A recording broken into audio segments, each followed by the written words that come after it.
So it turns out the video of me actually installing all this shit had no audio on it, so we'll have to make do with me already having it installed. So if you watch Chris Fix's video on his E46, he had to remove the clock spring lock, which is down in there. With these new NRG short hubs, you do not have to remove that.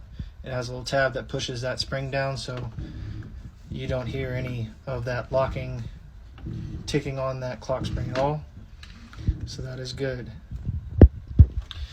You're going to want to use the NRG provided tools to install this so you don't over torque these little bolts. Make sure you use blue Loctite on them, and make sure you tighten them down like you would any bolted flange in a star pattern.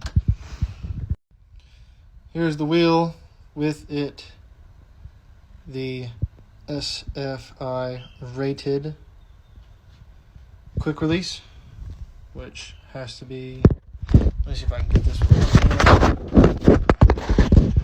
It can only go on one direction because it's a D shape.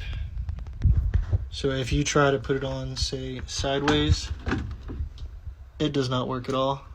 It has to be aligned perfectly, and then it clicks in.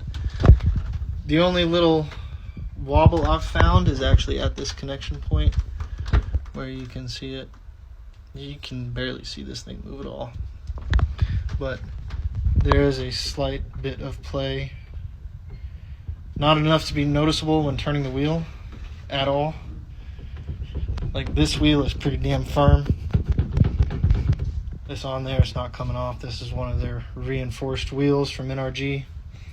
Once again, you can't be running the horn here with the NRG button provided because it has no points. You'd have to unplug wires every time you pulled this thing off, which I'm not going to deal with. So this is very nice. It's a lot smaller than the original BMW wheel, which is right here. Okay, compared, a lot smaller, so you'd be able to make tighter turns and quicker adjustments. The wheel itself, like I said, all Alcantara. It's form fitted for your hand. So right back here, you'll have a little place for your fingers. So if you grip it like this, it fits very nicely. Yep.